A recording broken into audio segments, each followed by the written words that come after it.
تلزم جماعت المسلمین و امامہم پر بات کر رہے ہیں، اور اس کے نیچے شرح میں لکھتے ہیں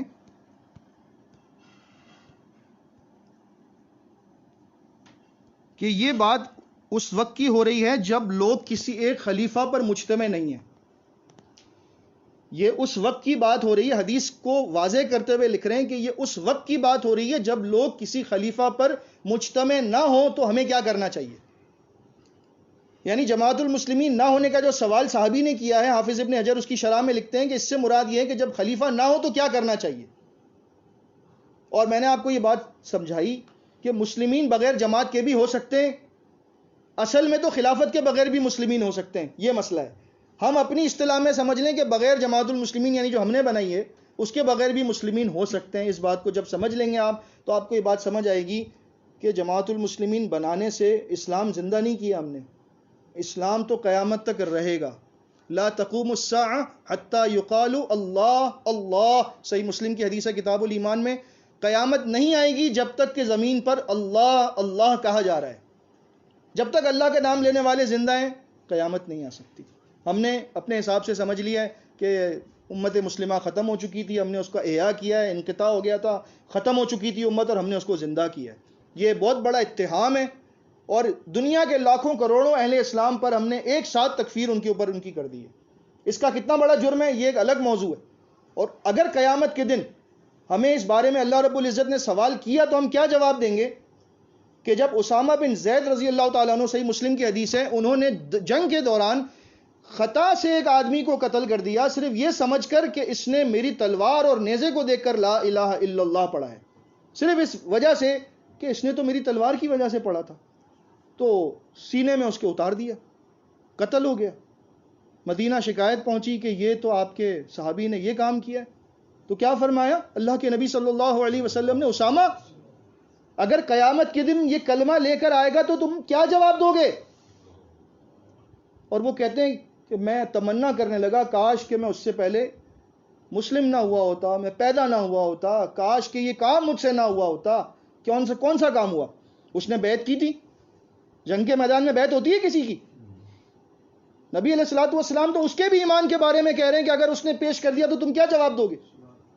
نہ کوئی جماعت میں شامل ہوا، نہ اس نے کوئی نماز پڑھی، نہ اس نے کوئی کام کیا، صرف 4 الفاظ کہے، وہ بھی ان کے خیال سے تلوار کو دیکھ کر کہے. اور نبی علیہ السلام فرمانے کہ میں تمہاری ذمہ داری نہیں لے سکتا اسامہ، تم میرے منہ بولے بیٹے کے بیٹے ہو، میرا سب کچھ ہو، لیکن میں ذمہ داری لے ہی نہیں سکتا تمہاری اللہ کے دربار میں. میرے پاس مت آنا کہ میں تمہیں بچا لوں. اگر وہ یہ 4 الفاظ لے کر آ گیا جو اتنے بھاری ہیں کہ زمین اور آسمان کا حلقہ بنایا جائے اور اس میں سے اس کو گزار دیا جائے تو اس حلقے کو توڑ دے گا، تم کیا جواب دو گے؟ ہمارے نزدیک ان 4 الفاظ کی کیا ویلیو ہے؟ کچھ بھی نہیں ہے. جب تک ہمارے امیر کی بیعت نہ کرے، کلمہ کیا تو سب کچھ کر لے، بیکار ہے. ہم تو ڈاکٹر ذاکر نائک جیسے اللہ کے بندے کو نہیں چھوڑتے. وہ تو کہتا ہے دھڑلنے سے کہ میں مسلم ہوں، اس کو بھی مسلم ماننے کو تیار نہیں ہے. کیوں؟ کہ وہ ہمارے پاس نہیں آیا نا بیعت کرنے کے لیے. یہ ہمارا لیول ہے، ہماری گراوٹ ہے ہمارے عقیدے کی اور ہماری سوچ ہے کہ ہم نے صرف اس بات کو اسلام سمجھا ہے کہ جو میری اس چھوٹی سی جماعت کے اندر آ گیا وہ مسلم ہے، جو اس سے باہر ہے وہ غیر مسلم ہے.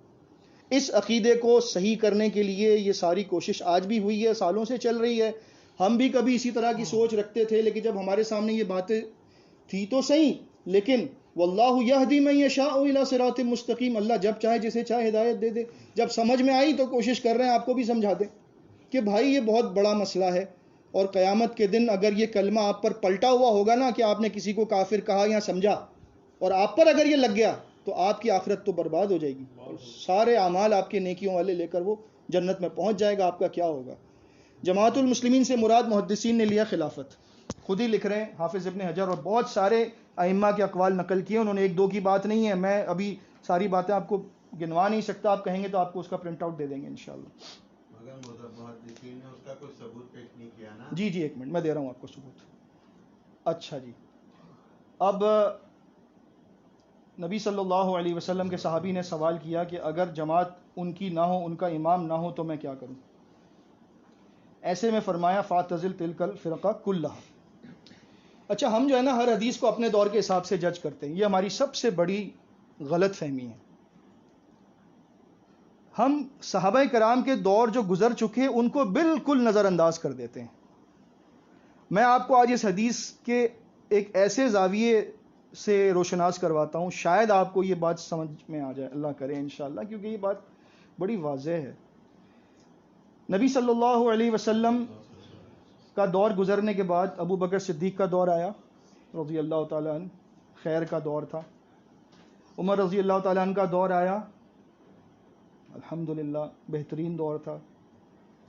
عمر رضی اللہ تعالیٰ عنہ کے بارے میں آپ سب جانتے ہیں کہ وہ شر کے خلاف کیا تھے؟ دروازہ تھے. ان بینک و بینہا بابا مغلقا، عمر کے درمیان اور فتنوں کے درمیان ایک بند دروازہ ہے. یعنی اس دور کے درمیان اور اس دور کے درمیان ایک بند دروازہ ہے.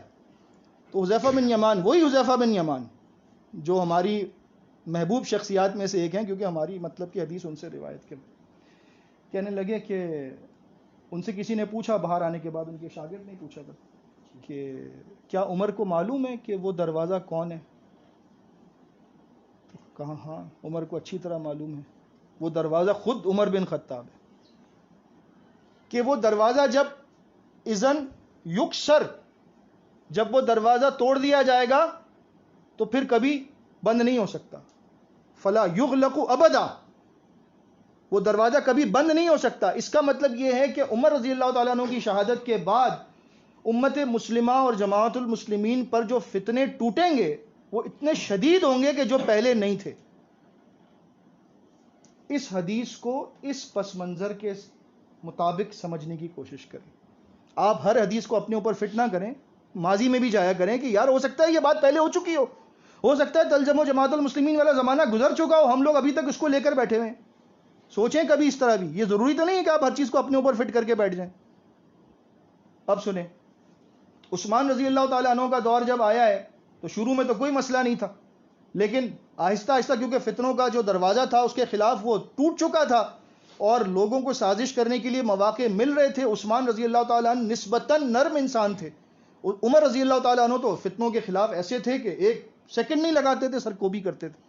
عثمان رضی اللہ تعالیٰ نرم انسان تھے اور اسی وجہ سے بہت سارے معاملات، کیونکہ سلطنت پھیلتی جا رہی تھی، مصر کے اندر کچھ فتنے اٹھنا شروع ہوئے. مصر کے اندر کچھ اوباش قسم کے لوگوں نے یہ باتیں شروع کر دیں کہ عثمان کا حق نہیں تھا، عثمان کو کیوں خلافت مل گئی، خلافت تو کسی اور کا حق تھا. ایسی باتیں کرتے کرتے کرتے اور کچھ ایلیگیشنز بھی لگائے ان پر، جو ہمیں معلوم ہے کہ مختلف قسم کی باتیں کی گئیں. یار وہ تو احد سے بھاگ گئے تھے، یا وہ تو شریک نہیں ہوئے تھے بدر میں، فلاں فلاں، جو مختلف قسم کی باتیں. یار وہ تو کرٹیکل وقت کے اوپر تو ساتھ ہوتے نہیں تھے، بعد میں وہ آ جاتے تھے. اس طرح کی باتیں، نعوذ باللہ من ذالک. میں اس لیے ریپیٹ کر رہا ہوں آپ کو بتانے کے لیے کہ جب کسی کے خلاف کوئی محاذ کھڑا کیا جاتا ہے، جب کھولا جاتا ہے، تو اس کے لیے مائنڈ بنایا جاتا ہے پبلک کا. اس مائنڈ بنانے کے چکر میں ان لوگوں نے کیا کیا کہ انہوں نے عثمان رضی اللہ تعالیٰ عنہ کی کردار کشی کی اور حالات ایسے بنائے کہ لوگ ان کے خلاف ہو جائیں. اب حالات بگڑتے جا رہے ہیں اور کیا ہوتا ہے کہ انہوں نے عثمان رضی اللہ تعالیٰ عنہ کے گھر کا جو بیت خلافت تھا مدینہ منورہ میں، اس کا محاصرہ کر لیا. یہ ساری باتیں تقریباً صحیح تاریخ سے میں آپ کے سامنے پیش کر رہا ہوں. ایسا بھی ہوتا ہے بعض اوقات کہ ہم نے وہ اپنی کتاب میں نہیں پڑھی ہوتی تو ہم کہتے ہیں یار یہ پتہ نہیں صحیح بھی ہے یا نہیں ہے. یہ بھی ایک مسئلہ ہے. بلکہ دعاؤں تک میں ایسا ہوتا ہے کہ اگر ہم نے اپنی کتاب میں نہیں پڑھی تو ہم کسی کی بتائی کی دعا کو کہتے ہیں یہ دعا ہے ہی نہیں. ابھی تک اثرات اب تک ہے. ہمیں ایسا ہمیں اتنا بھروسہ ہے اس بات پر کہ ہم ہی دین اسلام کے ٹھیکیدار ہیں. تو یہ بات صحیح نہیں ہے، اس کی بھی اصلاح کر لیں. عثمان رضی اللہ تعالیٰ عنہ کے گھر کا محاصرہ ہو گیا، پانی تک ان کے لیے جو ہے وہ رسائی ناممکن بنا دی گئی. صحابہ کرام میں سے جو جوان صحابہ تھے، حسن رضی اللہ تعالیٰ عنہ، عبداللہ ابن زبیر رضی اللہ تعالیٰ عنہ، اور بھی انہوں نے کوشش کی کسی بھی طرح سے اس محاصرے کو توڑ کر کچھ بھی کر کے اندر جا کر خلیفہ وقت سے گفتگو کریں اور انہیں اس بات پر آمادہ کریں کہ آپ ہمیں حکم دیں، یہ محاصرہ کرنے والے چند لوگ ہیں، ہم ان کو قتل کر دیں گے. انہوں نے کہا میری وجہ سے خون نہیں بہانا، میری وجہ سے خون نہیں بہانا. نبی علیہ الصلوۃ والسلام نے عثمان رضی اللہ تعالیٰ عنہ کو یہ بات بتائی تھی. یہ بڑی مشہور حدیث ہے لیکن ہماری جماعت کے لوگوں کے بالکل علم میں نہیں ہے. میں اس لیے آپ کو لفظ بہ لفظ بتانا چاہتا ہوں، کہیں کوئی مجھ سے لفظ رہ نہ جائے. عثمان رضی اللہ تعالیٰ عنہ کے بارے میں نبی صلی اللہ علیہ وسلم نے فرمایا تھا، اور مرہ بن کعب رضی اللہ تعالیٰ عنہ فرماتے ہیں کہ فتنوں کا ذکر کرتے ہوئے فرمایا کہ فتنے بہت قریب ہیں. نبی صلی اللہ علیہ وسلم نے فرمایا فتنے بہت قریب ہیں. یہ روایت مسند امام احمد میں ہے، جلد نمبر 2 صفحہ نمبر 115 میں، سنن ترمذی میں 3704 نمبر ہے اور سند اس کی صحیح ہے. فتنے بہت قریب ہیں. اسی اسنا میں اپنا منہ لپیٹے ہوئے ایک شخص وہاں سے گزرا. رسول اللہ صلی اللہ علیہ وسلم نے فرمایا فتنوں کے دنوں میں یہ شخص ہدایت پر ہوگا، یہ شخص ہدایت پر ہوگا. تو میں، مرہ کہتے ہیں، میں اٹھ کر اس شخص کی طرف گیا دیکھوں کہ کون ہے. دیکھا تو وہ سیدنا عثمان بن عفان رضی اللہ تعالی عنہ تھے. میں نے ان کا چہرہ نبی کریم صلی اللہ علیہ وسلم کی طرف موڑ کر پوچھا کیا یہی وہ شخص ہے جس کے بارے میں آپ کہہ رہے ہیں؟ تو فرمایا نعم، ہاں یہی وہ شخص ہے. یعنی فتنوں کا ذکر کرتے ہوئے ساتھ ہی عثمان رضی اللہ تعالیٰ عنہ کی بات آ رہی ہے. ٹھیک ہے، ایک دلیل.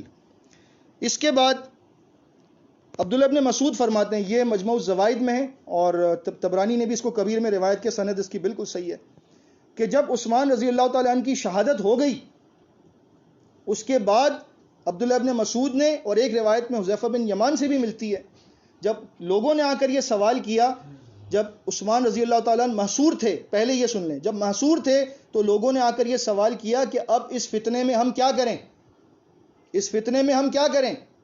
تو فرمایا کہ تم امام سے چمٹ جاؤ. کس سے چمٹ جاؤ؟ امام سے چمٹ جاؤ.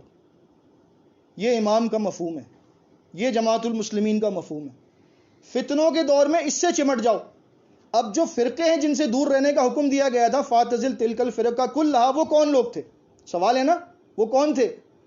یہ وہ لوگ تھے جنہوں نے عثمان رضی اللہ تعالیٰ عنہ کو محصور کیا تھا اور خلیفہ وقت کے قتل کے درپے تھے. کیونکہ شروع میں کوئی بھی فرقہ جب بنا ہے اسلام میں تو وہ شروع سے ہی عقائد کی بنیاد پہ نہیں ظاہر ہوا، وہ پہلے سیاسی اختلاف لے کر اٹھتا ہے. آپ ہسٹری پڑھیں، کیونکہ ہم نے ہسٹری نہیں پڑھی، سوائے تاریخ الاسلام کے کچھ بھی نہیں پتا ہمیں، معذرت کے ساتھ بالکل ہم لوگ زیرو ہیں. اگر آپ ہسٹری پڑھیں گے آپ کو پتہ لگے گا کہ چاہے وہ خوارج کا فتنہ ہو، چاہے وہ قدریہ ہو، چاہے معتزلہ ہو، چاہے جہمیہ ہو، کوئی سے بھی ہو، سب کا جو سٹارٹنگ تھا نا، جو سسٹم، وہ انتظامی امور میں کل کرنا، امیر پہ اختلاف کرنا، خلیفہ پہ بات کرنا، اگلا خلیفہ یہ ہوگا، اس کو ہم نہیں بننے دیں گے، فلاں کو یوں نہیں کرنے دیں گے. پہلے انہوں نے کوشش کی کہ ان کی سیاست کو کمزور کرو، اور جب وہ اس پہ کافی حد تک کامیاب ہوئے پھر انہوں نے اپنا اصل کام شروع کیا کہ عقائد بدلنا شروع کیے. خوارج بھی پہلے جب نکلے تھے تو وہ صرف سیاسی حد تک تھے، لیکن بعد میں آپ دیکھیں خوارج نے اپنے عقیدے کو ظاہر کیا. ان کا عقیدہ سب سے بڑا بنیادی کیا تھا کہ کبیرہ گناہ کا مرتکب جو ہے وہ جہنم میں جائے گا اور ہمیشہ جہنم میں رہے گا. حتیٰ کہ ان کو جب سمجھایا جاتا تو وہ قرآن کی آیتیں پیش کرتے. یہ میں جماعت کے لوگوں کو سمجھانا چاہتا ہوں کہ خوارج بھی قرآن کی آیتیں پیش کر کے کہتے تھے کہ تم ہمیں حدیث سنا رہے ہو، ہم تمہیں قرآن سنا رہے ہیں، ہم غلط ہوں گے یا تم غلط ہو. کیا کہتے تھے؟ جابر رضی اللہ تعالیٰ عنہ کے پاس خارجیوں کی ایک جماعت آئی اور کہنے لگے وہ کہ آپ کہتے ہیں کہ اللہ کے رسول صلی اللہ علیہ وسلم نے فرمایا کہ لوگ جہنم سے نکالے بھی جائیں گے اور جنت میں ڈالے جائیں گے. تو اللہ تو کہہ رہا ہے سورہ آل عمران میں کہ ربنا انک من تدخل النار فقد اخزیتہ وما للظالمین من انصار، اے ہمارے رب تو نے جسے جہنم میں ڈال دیا تو نے اسے رسوا کر دیا، اب ظالموں کا کوئی مددگار نہیں ہے. آپ کہہ رہے ہیں کہ ان کو نکالا جائے گا. تو قرآن و حدیث کو ٹکرا رہے ہیں، نبی علیہ الصلوۃ والسلام کے فرمان کو نہیں لے رہے، قرآن کو آگے لا کر کہہ رہے ہیں کہ قرآن یہ کہہ رہا ہے کہ نہیں نکالا جائے گا. قرآن نے یہ تو کہا نہیں کہ نہیں نکالا جائے گا. قرآن نے کب کہا کہ نہیں نکالا جائے گا؟ قرآن تو یہ کہہ رہا ہے کہ اس کی رسوائی ہو گئی، اب جب اللہ اس پہ رحمت کرنا چاہے گا تو اس کو نکال لے گا، لیکن رسوائی پکی ہے کیونکہ جہنمین کے نام سے یاد کیا جائے گا نا. صحیح مسلم میں ہے جب جنت میں ڈال بھی دیے جائیں گے تو تختی ہوگی ساتھ، اس پہ کیا لکھا ہوگا؟ جہنمین. یہ جہنمی ہیں جو اللہ کی رحمت سے نکالے گئے، ان کا حق نہیں بنتا تھا، اللہ کی رحمت سے نکالے گئے. ہم تو ڈائریکٹلی جنتیوں کو بھی جہنم میں بھیجنے کا سسٹم کر کے بیٹھے ہوئے، ہمارے پاس تو کوئی حساب ہی نہیں جہنم کے علاوہ. ابھی آ رہا ہوں میں. سیاسی فرقہ جب شروع میں زور پکڑتا ہے تو سیاسی فرقہ ہوتا ہے، بعد میں وہ عقائد کی بنیاد پر پھر فرقہ بن کے الگ ہو جاتا ہے. اگر آپ ابن الجوزی رحمہ اللہ کی کتاب پڑھیں، میں آپ کو ریکمینڈ کروں گا، ضرور پڑھیے گا، تلبیس ابلیس، اور عبد القادر جیلانی رحمۃ اللہ علیہ کی غنیۃ الطالبین، بہت اچھی کتاب ہے اس سلسلے میں. ان دو کتابوں کے اندر انہوں نے 72 فرقوں کے نام بنام ان کا ذکر کیا ہے جو گزشتہ صدیوں میں ان کے علم کے مطابق امت میں بنتے چلے گئے. انہوں نے ان سب کی صفات بتائی ہیں, ان کی سب کی نشانیاں بتائی ہیں, اور ان میں سے نکلنے والے گروہ بتائیں. 6 بڑے ہیں, ان میں سے سب میں سے 12 نکلتے گئے, 72 کل بنے. کسی نہ کسی حساب سے وہ دنیا میں نام تبدیل کر کے آج بھی ایگزسٹ کر رہے ہیں, اور کچھ ایسے ہیں جو نہیں بھی کر رہے. ٹھیک ہے, ہمیں حکم کیا ہے؟ سوال یہ. اب آئیں دوبارہ تلزم جماعت المسلمین کی طرف. ہمیں جو حکم ملا ہے وہ یہ ہے کہ جماعت المسلمین اس کے امام سے چمٹ جانا. اچھا جی, ابھی تو خلافت نہیں ہے, ٹھیک ہے نا, خلافت نہیں ہے, اب ہم کیا کریں؟ اب ہم جماعت المسلمین بنا لیں؟ تو حدیث میں تو ایسا کچھ بھی نہیں ہے, نہ صحابی نے ایسا کچھ کیا, نہ صحابی نے ایسا کچھ پوچھا. کیونکہ سوال بڑا آسان تھا میرے بھائی, سوال بہت آسان ہے. یا رسول اللہ صلی اللہ علیہ وسلم, آپ نے فرمایا کہ جماعت المسلمین ہو تو چمٹ جانا, اگر نہیں ہو تو کیا میں بنا لوں؟ سوال کیا جا سکتا تھا نا. جب اتنے سوال وہ کرتے تھے, اتنے شر کے بارے میں وہ خوف زدہ رہتے تھے, تو پوچھ لیتے کہ آپ کہہ رہے ہیں نہیں ہوگی, اگر نہیں ہوگی تو ہم بنا نہ لیں. نہیں, ان کا سوال خود بتا رہا ہے کہ مسلمین تو ہوں گے, جماعت بنانے کی کوئی ضرورت نہیں ہے, کیونکہ خود سوال بتا رہا ہے کہ مسلمین ہیں. ہم نے جماعت کیوں بنائی؟ ہمارے کتاب میں لکھا ہم نے اسلام کو زندہ کیا. تو اسلام جو مردہ ہوگا تو تم زندہ کرو گے نا. حدیث تو خود کہہ رہی ہے کہ اسلام زندہ ہے, زندہ رہے گا, کبھی ختم نہیں ہوگا. ہم حدیث کے الفاظ کو اس کے کانٹیکسٹ سے ہٹا کر اپنا فہم اس پہ تھوپتے ہیں, اپنی معصوم عوام کو, یا جو کہنے کے نادان عوام ہیں, اس کو بار بار وہی پٹی پڑھاتے ہیں. جیسے کورونا وائرس کی چلتی ہے نا ہمارے موبائل فون پہ, سن کے بچے کو بھی پتہ لگ گیا کہ بھائی 20 سیکنڈ تک ہاتھ دھونے ہی دھونے, اس سے کچھ ہو یا نہ ہو 20 سیکنڈ تک ہاتھ دھونے. ایسے ہی ہم نے تلزم جماعت المسلمین تلزم اتنا زیادہ کر دیا ہے کہ اب ہمیں اس کے علاوہ کچھ نظر ہی نہیں آتا. ہمیں ایسا لگتا ہے اگر یہ نہیں ہے تو اسلام ہی ختم ہو جائے گا. بھائی میں سوال کرتا ہوں آپ سے, جماعت المسلمین بنانے سے پہلے مسعود احمد صاحب کیا تھے؟ کافر تھے؟ مشرک تھے؟ کیا تھے؟ اقبال بھائی کوئی بات کچھ مجھے نہیں معلوم. نہیں معلوم آپ کو؟ میں آپ کو بتاتا ہوں وہ کیا تھے. ہمارے عقیدے کے مطابق ایک منٹ ہمارے عقیدے کے مطابق مسعود احمد صاحب نعوذ باللہ کافر تھے, کیونکہ جماعت تو تھی نہیں, اسلام مٹ چکا تھا نا. بھائی جماعت کی بات سمجھو, جماعت کی دعوت دے رہا ہوں آپ کو. ایک کافر نے امت کا احیاء کیا ہے, ایک کافر نے اس امت کو زندہ کیا ہے. ہم نے کافر کے ہاتھ پر بیعت کر کے اسلام قبول کیا ہے. نعوذ باللہ من ذالک, یہ تو ظلم عظیم کیا. آپ نے قیاس قائم کر دی. اوہو, آپ 100 قیاس قائم کرتے ہیں اقبال بھائی, تب کچھ نہیں ہوتا. قیاس قائم کر کے اسلم بھائی بات سمجھ میں آ رہی ہے؟ سمجھنے کی بات. ان کا قیاس ہے نا, آپ اس کو ثابت تو کرتے ہیں کہ بھائی وہ مسلم تھے یا کافر جواب نہیں دے. میں جماعت کے عقائد کی بنیاد پہ کہہ رہا ہوں. ابھی جماعت کا یہ عقیدہ ہے کہ جو جماعت میں ہے وہ مسلم ہے, جماعت میں جی میں یہی تو کہہ رہا ہوں. تو جماعت نہیں تھی تو مسعود صاحب کیا تھے؟ ہاں اس وقت لازمی بات ہے, اپنے صفات میں سے نان مسلم تھے. نان مسلم تھے. اب نان مسلم نے اسلام کو زندہ کر دیا. جب سمجھ میں آ گیا کہ اپنے آپ کو مسلم کیا تو جماعت بنا لینا. اچھا, یعنی اپنے آپ کو مسلم کیا تو کیسے کیا یہ بتا دیں. بغیر جماعت کے اسلم بھائی مسلم ہے ہی نہیں نا, بغیر جماعت کے مسلم ہو ہی نہیں سکتا. ایک آدمی نماز پڑھتا ہے وہ نان مسلم کیسے ہو گیا؟ اللہ سبحان اللہ, جزاک اللہ خیرہ. سارا مسئلہ ہی حل ہو گیا الحمدللہ, سارا مسئلہ حل ہو گیا الحمدللہ. نماز پڑھتے تھے تو وہ نان مسلم کیسے ہو گیا؟ الحمدللہ. اتنی شفقت اور اتنی مہربانی دوسروں کے ساتھ بھی کیا کریں.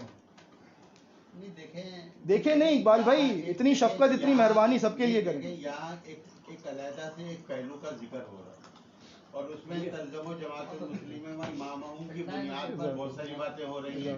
اور آپ نے جو ہے نا, آپ نے یہ کہا کہ جماعت المسلمین سے مراد خلافت ہے, یہ محدثین کی رائے ہے.